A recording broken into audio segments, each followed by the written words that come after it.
Hey YouTube, this is another uh, really awful shaky camera deck profile. Doing MAJESPECTERs because I'm slowly running out of things to do. Got a new playmat, as you can see, features my favourite deck, but I don't actually have a working list for said deck right now, so unfortunately can't do for hire right now. Was going to do ADAMANCIPATOR today. I was going to show you guys an ADAMANCIPATOR deck profile, but then I realised that you guys really probably wouldn't want to just see 10, 15, 20 minutes of... Yeah guys, so this card is insane. It's like the best card in the deck. You guys should already know what these cards do by now. They're really popular and they all do the same thing, which is really, really awesome, and it makes the deck really consistent. And you should know what these do by now. You should. And this card is just insane. I cannot tell you guys just how insane this card is. Definitely going to get banned on the ban list. Definitely getting banned. Get out of here. You're banned now. Oh. Extension.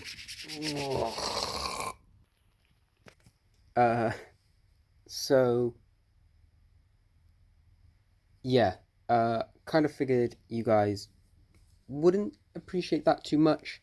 You know, if you want to see an ADAMANCIPATOR deck profile, there's people way more qualified than I am to do that sort of thing. I think there's enough of them out there, and I wanted to do something a bit more interesting. So we've got MAJESPECTERs. This deck's not perfect. I'm missing an Ignista Pendulum, Ignista Prominence, whatever he's called for certain, but the main deck's pretty solid. It's a slower sort of deck. Don't expect to like take any major events with this deck. It's really mega casual, but I really enjoy it, so we'll just jump straight in with what we're doing. So the first card that we are playing is 3 copies of Bambuku. This card is basically, when this card is normal or special summoned, you can add any MAJESPECTER monster from your deck to your hand. He's a scale 5. They're all hard once per turn.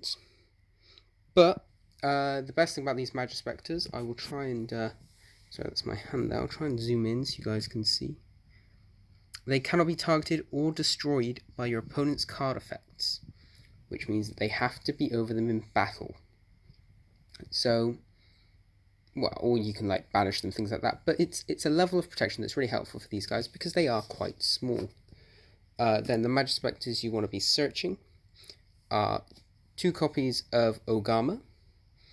He basically on summon sets any MAJESPECTER spell trap from your deck to your field, but it can't be activated that turn. So you can set like your counter trap, your tornado, cyclone, or is it storm? I think it's cyclone is the quick play. Yeah, cyclone. Things like that, just to really sort of give you that advantage train, so you can interrupt your opponent on their turn, slow down their plays, and keep them from decimating your small creatures. And then we're playing 2 Kyubi and 2 Yata. So Yata searches spells, QB searches traps on summon, MAJESPECTER spells and traps only. Again, hard once per turn, they have the same protection as all the MAJESPECTERs. And you'll notice that scale-wise, there's more 5s than there are 2s, which is a little bit of an issue.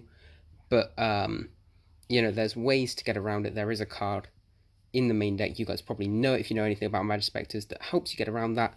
But unfortunately, Kirin is still banned, and Kirin was undoubtedly the best scale 2. I think it was a scale 2. Yeah, I'm pretty sure it was a scale 2. And then finally, for our MAJESPECTERs, the one Nekomata. You're mainly playing it as a scale 2, and then it also, during the end phase, searches any MAJESPECTER card to your hand. Bit useless, but you can get like a Bambuku to make plays on the next turn, if need be. So then the next card, probably the best Pendulum monster in the deck, is Luster Pendulum, the Draco Slayer. And while he's in your Pendulum scale, if you have a card in your other Pendulum zone, you can destroy it and then add a card with the same name. So you can pop a scale 2, search a scale 2, activate scale 2, Pendulum the scale 2 that was destroyed, and get a search. So it's really, really good for things like that. It's also a tuner, but it can only be used to make Draco Slayer monsters, which is why I kind of need to get hold of a Ignista Prominence, Ignista Pendulum, whatever he's called. Because he is your level 8 target, and you summon him, and he can like spin things back, and summon some things. I'm not 100% certain what he does, but he does something like that. I need to get hold of one. I have a friend who has one. He said he would bring it, and then we both forgot because I was originally going to make this video like a month ago, and then I just didn't. So that's my fault mainly. But yeah, um, it doesn't change the fact that this card in your pendulum scale is incredible, like absolutely brilliant. And he's a 5, so he kind of fits with the theming of the deck. Then we're playing a smaller than usual Wind Witch package. So we're playing the 3 Ice Bell and then just 1 Glass Bell and 1 Snow Bell. This is just because if you're going first, you want to kind of set up some back row with your Majespecters, and then if you have that Crystal Ring as well, that's just a very nice bit of protection to stop against things like, I don't know, Adamancipator, Researcher, just any kind of monster that stops an Eldritch if they're going to try and Eldritch you, Eldritch your back row, things like that. Very, very nice and straightforward. And they're Wind Spellcasters. Wind Spellcasters, very, very good in this deck. And then we're playing... You can swap these out for Drolls if you really want a higher Wind Spellcaster count. But at the moment I'm playing 3 Ash, just because Ash does more. Might consider swapping them out even for Ghost Reapers or Ghost Sisters, because there's the FTK running around. But anyway, there's 3 spots for any hand trap you want. Technically 2 because we are running a 41 card deck, but if you want to cut it down to 40, just play 2 hand traps. But you can play basically whatever you want. It's probably smarter to play Nibiru or Token Collector or something like that. Depends on the state of your locals. Then we have 3 Majesty's Pegasus. This card is mental. So all your Majespecters gain 300 attack and defense, but the main thing is you contribute any Wind Spellcaster, doesn't have to be a Majespecter, and special summon 1 level 4 lower Majespecter from your deck, which then triggers their effect. And it's a hard once per turn, but nothing is better than normal Bambuku, search, tribute Bambuku, get Ogama, set, maybe set the pendulum scales up, pendulum the Bambuku back, make some link plays, do some good stuff. You know, this card is really great. It's really, really good. You play the 1 terraforming to search it. You're going to struggle a lot more if you don't have access to this card. Okay, and so the next card that we're playing, sorry, I had to briefly pause to assist my hand before I lost all feeling in it. 2 copies of Majespecter Cyclone, 1 copy of Majespecter Storm. These are what you're searching off of Majespecter Crow Yata. So all the Majespecter spells and traps have the same cost, which is distributing any Wind Spellcaster to activate them, which is a little bit of a poor resource game because it makes pretty much every single card a neg 1. But again, they're going to the extra deck, so it's not like they're a completely lost resource. Obviously, it would be better if we were running Master Rule 3 and we could literally just splurge them back out anywhere, but we can't, so we have to make do with what we've got. Anyway, Cyclone targets and destroys a monster, and Storm here targets and shuffles back into the deck.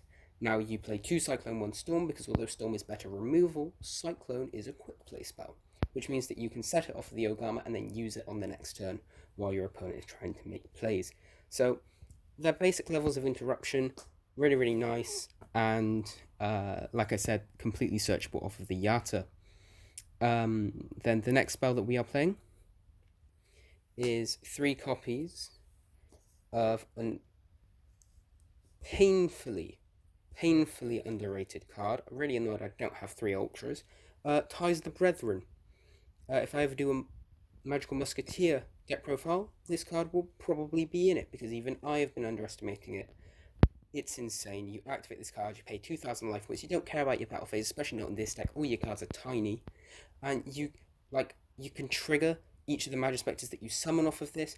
If you have a Wind Witch, you can trigger the Wind Witches. You can't special summon. You can use the Wind Witches as targets. Sorry, you can't special summon for the rest of the turn after you activate it. You can't use your battle phase, but like normal summon a level 4 Majespecter and then activate this, and you have Ogama, Kyubi, and Yata all using their effects. So you get a spell, a trap, and then any other piece of back row you want, and you can set all 3, and you're basically set for your opponent's turn. You've got 3 levels of interruption, and then they will all go to your pendulum scales, and then to your extra deck, and you can hopefully, provided you have enough setup and enough card advantage, you can then go into an extra deck monster during your next turn, bring them back, and continue extending on from there. So that's a very, very nice card. And then the last spell we're playing 3 Desires because we need some degree of draw power.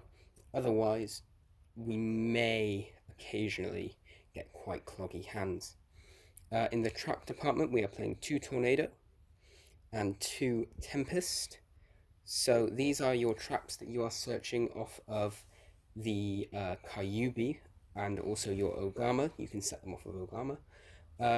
Tempest is like, it's not an Inferni barrier, it's not an Omni negate, but if a monster would be specialed or a monster effect is activated, tribute a wind spellcaster, negate and destroy.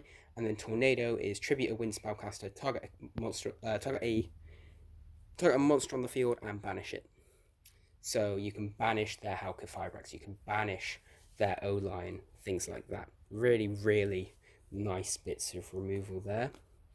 And then the very last card in our main deck is 3 copies of Solemn Judgment, because we are a slower deck, so we want to try and slow our opponents down to the same level of us, and Judgment is just the best way of doing that. The card is absolutely insane.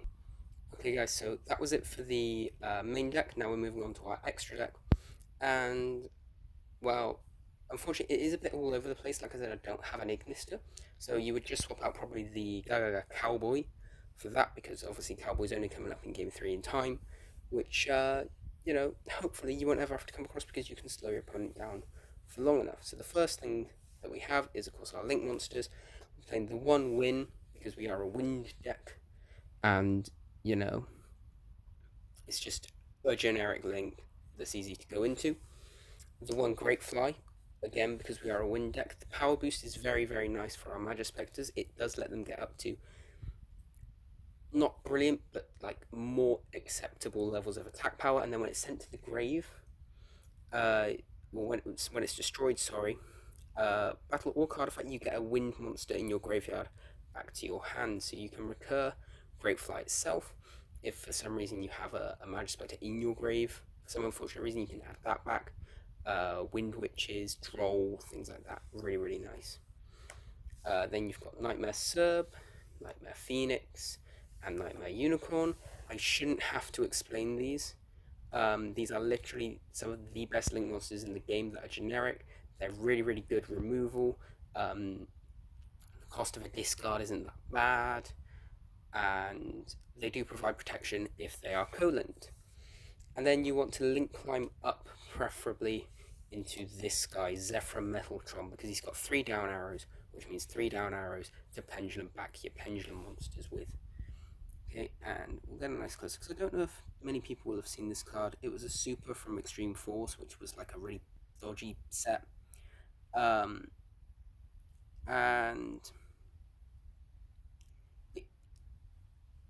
it offers you some sort of recurrence. You can add destroyed pendulum monsters back to your hand. When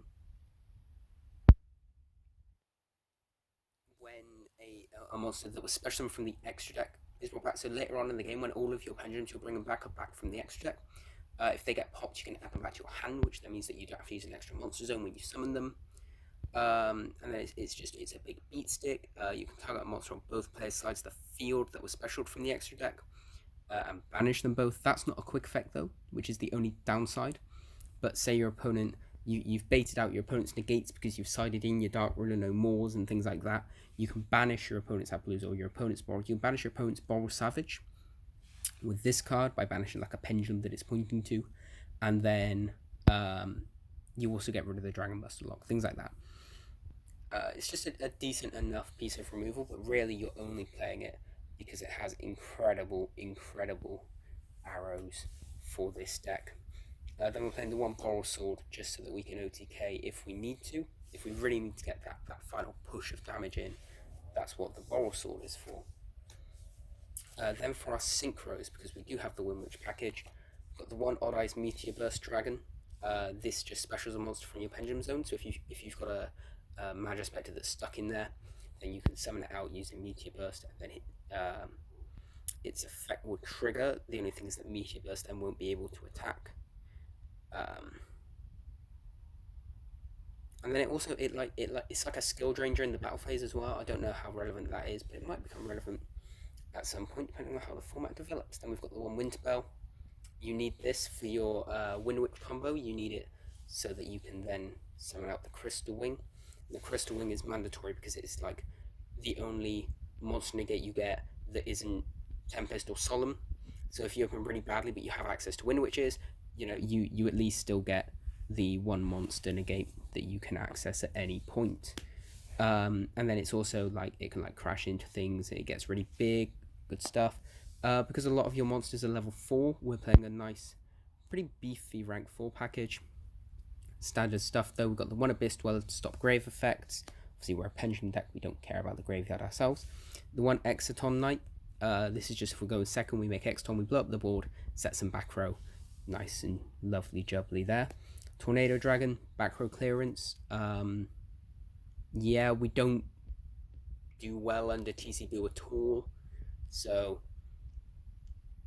if you can get Tornado Dragon and pop their TC Boo before they can flip it, I don't know. TC Boo basically just ends your game if you don't have an out to it, which is why we side Twin Twisters, things like that. I don't have a guaranteed side deck for you guys this time. That's simply because I have literally thrown this deck together in the last like 20 minutes. So this is the list that I was using when I was playing about the deck, but I just don't have all of the cards to hand at the moment. Maybe that's something that I can add at a later date. Or just do a generic sort of side deck options, especially for this format and the format coming up with Adamancipators, Eldritch, Infernobles, Numeron, all these decks, and really just go into what cards I feel are the best to side deck at the time. So if you guys would like to see that, maybe drop a comment or like this video, just so that I know that there's that interest there. Then we've got the Baguska, the Terribly Tired Taper, as our plan B. If need be, we go into this, we just lock everything down, we sit there, we grind out. This deck's very good at grinding. It just kind of sits there, gathers its back row, sits there, whittles you down each turn, flip some traps, stop you doing your things, keep you at the same level. And Baguska just buys you some turns. And then, like I said, as our placeholder for the Ignister Pendulum Synchro guy, we've got the one Cowboy, just in case I go into time at my locals, I can burn for it. But that's basically it, guys. This was just a really, really sort of simple deck profile. It's just something that I wanted to show off, and yeah, I love the artwork on the MAJESPECTERs. I love the way that they look. I absolutely think that if Kirin ever came back, I would consider playing this deck at a local level because it's so fun. It's my kind of sort of control-y, slow down the opponent to your level sort of thing.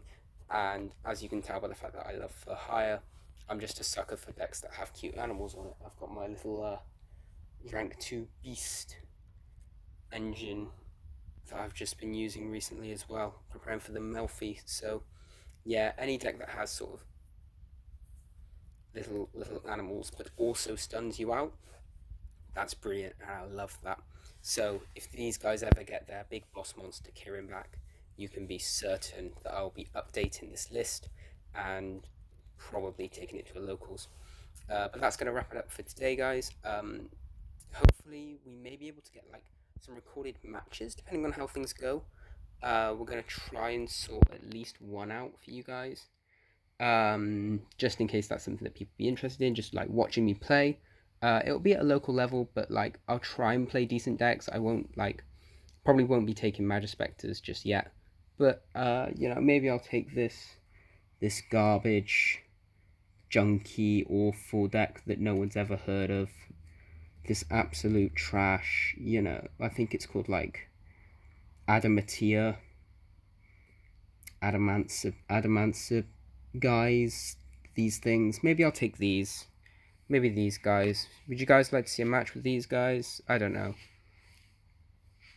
I'm just kind of rambling at this point, so I'm going to cut off now. Hope you guys enjoyed both the little joke thing with these guys. Just kind of showing that, you don't need to know an Adamancipator deck profile. What I want to show you guys, the content I want to bring you guys, is the interesting stuff that you don't see elsewhere on YouTube. So we've got Majespecters, we've got Magical Musketeers, we've got Fur Hire hopefully one day. You know, I want to give you guys the unusual decks. I've been offered an Aqua Actress core to show you guys an Aqua Actress deck profile. There's all these things going on that I want to show you guys, and I don't feel like showing you guys hyper meta when there's hundreds of deck profiles that are all exactly the same. So thank you guys so much for watching. I hope you enjoyed this kind of random rambly deck profile for a deck that nobody really expects to see. And I'll catch you guys later. Bye.